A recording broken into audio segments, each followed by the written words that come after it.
Final round of the John Deere Classic TPC Deere Run. Silvis, Illinois, tight atop the leaderboard entering Sunday. 19 players within 5 strokes of the lead. Davis Thompson trying to go back-to-back. How about Max Homa? He's in that group of players trying to win this thing. Would be his first win since the 23 Farmers Insurance Open. His birdie putt on the par 4 fourth. Looking for a third straight bird, and he's got it. And he's got the solo lead at 17 under. There's Brian Campbell, already won the Mexico Open back in February, looking to become the 6th multi-time winner on tour this season. Gets that to curl in for the bird on 10. Breaks out of a 5-way tie for the lead. Takes it to 17 under, not finished. On 11, back-to-back birds. Solo lead at 18 under. Back to Campbell in a bit. Emiliano Grillo looking for his 3rd career PGA Tour win. First since the Charles Schwab a couple years ago. Approach shot on the par 5 10th, 109 to the hole. Gets it up there within 2 feet. He'd make that birdie putt to go to 17 under par. That was 1 stroke off the lead at the moment. Not done. Par 3, 12th. And he's 1 stroke back again to the bottom of the cup. Moves to 18 under on the heels of Campbell. Push ahead to the par 4 15th. Trouble for the leader. This is Campbell with the drive. And he snap hooks that thing. And man, we have all been there. It is going into the woods, and there's not a whole lot he can do about it. He'd have to take a penalty stroke, and later on, trying to say bogey from 10 feet away. Oh, that's just brutal. Down and out. Double bogeys, falls out of the lead. Now Grillo finds himself atop the leaderboard at 18 under after a par save. Here's the par 4 15th. Oh my goodness, he misses it from 5 feet. He'd bogey the hole, falls back into a 3-way tie for the lead at 17 under. Who's going to take this thing? Par 5 17th, Campbell. Eagle putt for a 2-stroke lead. And it just misses. But he does birdie to go to 18 under par. He'd par the 18th, so he's in the clubhouse at minus 18, sitting on the lead. Homa, birdie chance on 17, and oh, that doesn't fall. He'd tap in for par, finishes tied for 5th at 16 under. Did Homa. Grillo staying on 17. Looking to take a share of the lead here from 8 feet away. Grillo gets it done, finds the bottom of the cup, moves back to 18 under and into the co-lead with Campbell. Grillo with a chance to take the solo lead on 18. From 37 feet away, gives it a ride. It's got eyes for the hole, but slides past. Can't believe it. Oh, so close. David Lipsky. 37 years young, making a late move on Sunday. Eagle putt on the par 5 17th for a share of the lead. And he has got it. We got a 3-way tie at the top of the leaderboard. Lipsky 1 hole to play. Needs this birdie putt to force a 3-man playoff. He thinks he has it. Took a step and it lipped out. Heartbreak for Lipsky. Still looking for his first career PGA Tour win. We're going to a playoff. It's down to 2. Grillo and Campbell. Going to 18. 2nd straight week on tour. We got a playoff. 11th playoff in John Deere Classic history. First since 2015. Campbell's approach from 193, and that's a beauty. To 18 feet from the hole. Pressure on Grillo. A wayward tee shot on the first playoff hole. 168 to the pin. And he catches a flyer. Way long. Off the back of the green, didn't hit the drink, but not a good spot. Campbell, he can 2-putt now for win number 2 of the season.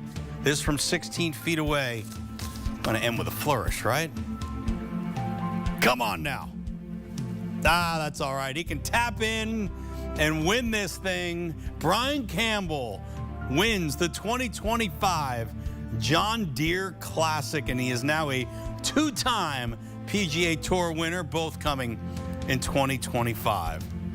Brian Campbell, the 6th multiple-time winner on the PGA Tour this season. Both of those wins coming in playoffs. He's the first golfer to win this tournament in the playoffs since Jordan Spieth did it back in 2015. Emiliano Grillo so close to his first career PGA Tour title since the Charles Schwab in 2023. And David Lipsky, oh so close from making the playoff and a shot at his very first PGA Tour victory, but it's not to be. It's Brian Campbell who wins the John Deere Classic. And with more on another exciting final round of the John Deere Classic that went to an extra hole indeed, we say hello to CBS Sports golf analyst Ian Baker-Finch, who watched it all unfold there on 18 at TPC Deere Run. And look, Brian Campbell and Emiliano Grillo go to the extra hole. But for Brian Campbell, you're talking about a career turnaround, who lost his card, took forever to get it back, and now he's won twice this year, Ian. His career now looks completely different, does it not? Oh, it sure does. I mean, and to win both times in playoffs, he's just seemed so confident now to come from where he came from. I'm so proud of him to fight back the way he has through injury. And he's not one of the longer hitters out there. And in fact, he's actually one of the shorter hitters. And in a day of bomb and gouging, it's good to see the guys that can still get it done when they don't hit it out there 340 like Ulrich Potgieter did last week. So very proud of him, and he just seems like he's on a roll. So many of the guys played well this week under extreme pressure when there's so much to fight for with only 5 weeks left before the playoffs. No doubt about that. Emiliano Grillo is another one who was in there, had a chance to win his third career PGA Tour title, just couldn't get it done. Is it just one errant shot? Is that it? The flyer on the drive on the extra hole that did in his day? I would say it was lack of distance control on 3 short irons. 15, he left at 60 feet short. 16, the same thing again. And then on the last, he hit a wedge that flew 180 yards. So that was the disappointing part for Grillo. He actually played the best.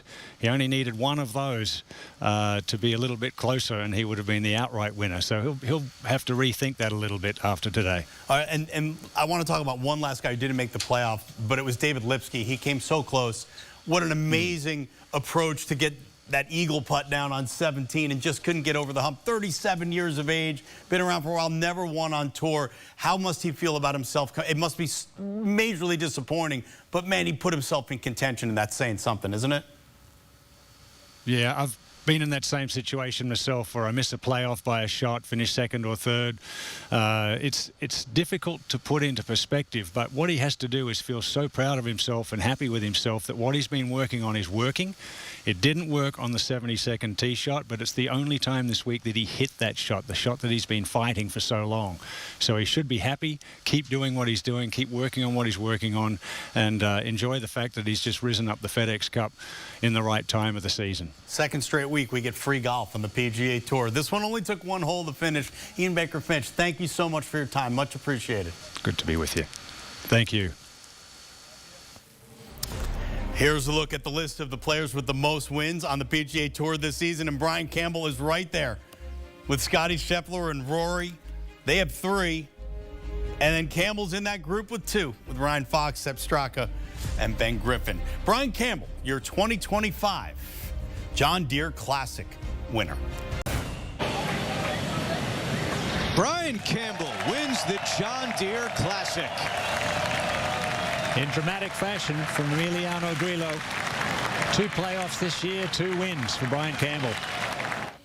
Andrew Catalan and Ian Baker-Finch on the call on CBS as we look back at the final round of the John Deere Classic with CBS Sports golf analysts Rick Gehman and Shane Bacon. Shane, I'm going to start with you. Second straight week on tour. We get extra holes. This one only took 1 as opposed to 5 a week ago. But for Brian Campbell, his second win of his career and on tour this season, in what ways has his career gone 180 in the last 7 months or so?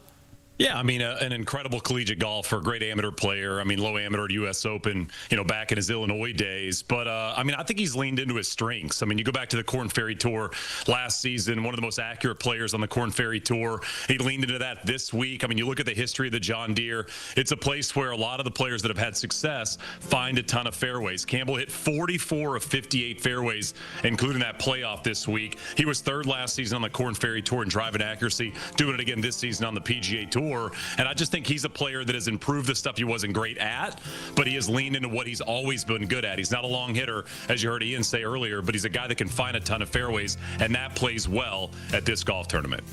Yeah, Brian Campbell's a little bit of a unicorn right now. I was just running the numbers, and this is a very rare season that he's having, and I mean this very kindly, but Brian Campbell's in the midst of one of the worst 2-win seasons that we've seen on the PGA Tour in the last 25 years. I mean, he has been statistically an average golfer, and he's got 2 victories. Usually you see, it's the Rory McIlroys, it's the Scotty Scheffler, Sepp Straka's got 2 wins this year. They've been phenomenal every single time that they tee it up, and Shane is absolutely right. He has to lean into his strengths. He lost about 4 strokes off the tee this week, which is something that he does regularly. He spots the rest of the field multiple shots because he does not hit it very far off the tee at all, and he has to be basically perfect everywhere else. And that's what he's done on 2 separate occasions this year. So the fact that he's even able to kind of summon this ability to get to the top of the leaderboard and then to prevail in a playoff, I find it incredibly impressive the way that he's been able to cross the finish line not once but twice this year. And Campbell did finish strong in the playoff with a beautiful approach on 18. Emiliano Grillo gave him a little bit of breathing room with a wayward drive on the first playoff hole. Grillo, Shane, is going to be upset, obviously, not winning this thing when he had an opportunity. What should he feel good about coming out of the John Deere? I think he battled well. I mean, he hit some pretty poor iron shots. You heard Ian talk a little bit about it. I mean, kind of down the stretch, the distance control was way off. I mean, well short on a couple of holes on the way in, and then obviously the flyer in the playoff. But I'd say he had his B+, A- game and was able to get himself near the top of the leaderboard and nearly winning this thing. I mean, Grillo's one of those players that seems to pop up about twice a year, which is kind of what the modern professional golfer does. And I mean, that close in regulation and winning the thing outright. Not a great tee shot here in the playoff. You see missing that one right. Kind of the one spot you don't want to hit it, faded over there, and then obviously it brings the water into play with that second because you've got to kind of go across that green. But I'd say, not his best stuff. Got into a battle, had a chance at the last in regulation to win it. And I think when you don't win, you've got to look at your opportunity down the stretch. And I'd say with some of those poor approach shots, still giving him a chance in regulation with that long putt at 18, I'd say is a positive to build on.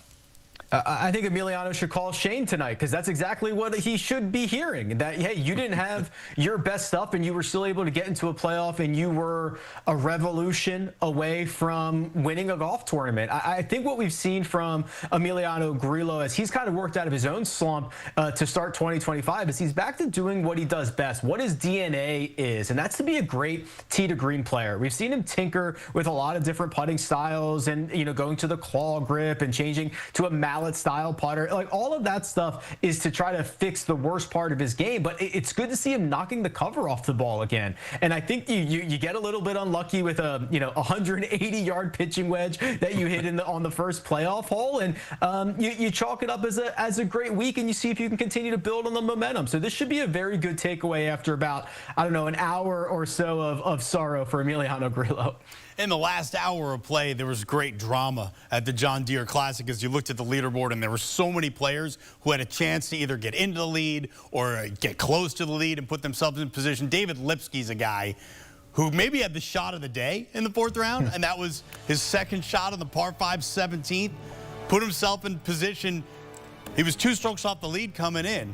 An eagle putt to tie for the lead going into 18.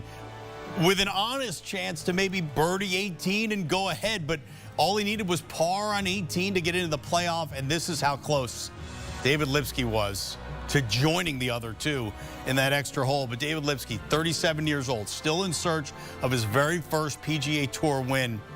That's basically how close he was from giving himself a chance to do it in a playoff. Rick, what would you say to David Lipsky tonight if you were either his caddy or his friend?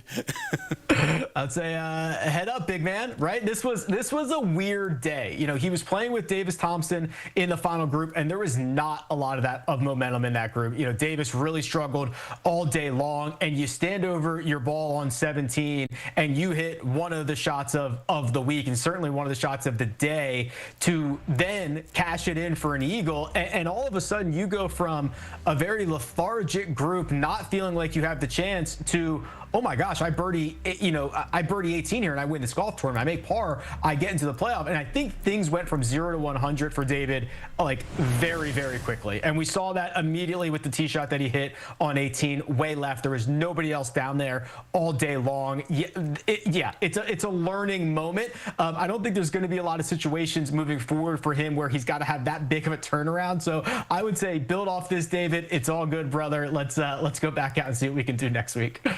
Yeah, I mean, I agree with Rick. I mean, I think he was almost surprised he was in that position on the 18th tee. I mean, he makes the eagle there. Nobody was really taking it, right, kind of at the end of this golf tournament, and he all of a sudden makes 3 at the par 5, and it's like, I might win this thing. And then what happens when players are nervous? The drives go left, and the putts end up short, and that drive went very, very left, very, very fast. I know that shot oh so well, and, yeah, I mean, he gave himself an opportunity. I mean, he played the right shot, I thought, with the second. You know, they were debating hitting 7-wood there. I was happy with the wedge shot to give himself an opportunity to get it up and down, and then, oh man, the early step always kills you, doesn't it? You do that quick step thinking that was going to break in. I thought it was going to go in. It looked great. He hit it on the exact line he wanted to, and I think of all things he's probably going to be thinking about is, man, how did that putt not break, you know, into that cup and go in and save that par? But again, I think it was a bit of a surprise for everybody, giving himself that opportunity there on the 18th tee, and not his best swing, something he's been fighting this season, and you know, still had a chance to make 4 there and get in the playoff. All right, top players now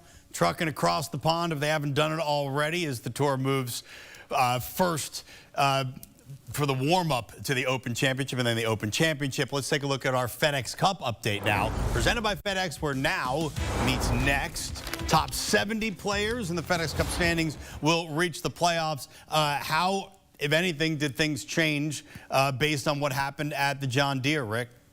Well, first off, I want to point out, you know, we're going to go across the pond for 2 weeks, and then when you get back, the season is like over, right? So opportunities are running very thin for guys that are trying to get themselves into a good position. The consolation prize for Emiliano Grillo this week is moving from 105th in the FedEx Cup standings to 64th. So that would currently, if the season ended right now, it would get him in the playoffs. It would give him a chance to make a run to East Lake, all that fun stuff when just 4 days ago, he had a lot of work to do. So that'll be a little bit of a consolation prize for Emiliano Grillo. And there's a lot of magic numbers out there right now, 125 and 70. And then as we continue to move throughout the year, 50, that's getting you into all the signature events. And of course, 30, now without the staggered start at the Tour Championship, gives anybody a chance to be the Tour champion. Shane, what are you going to be looking forward to with just a couple weeks left now to really, for guys to make moves?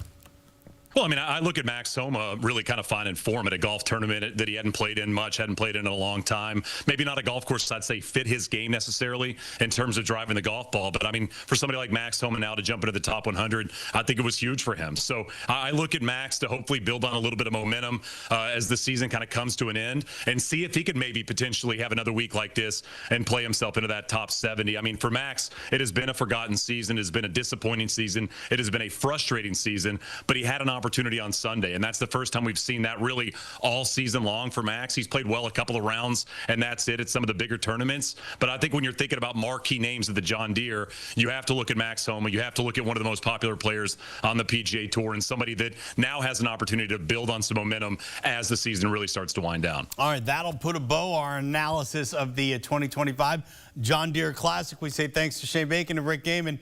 Gentlemen, thank you so much for your expertise and the knowledge.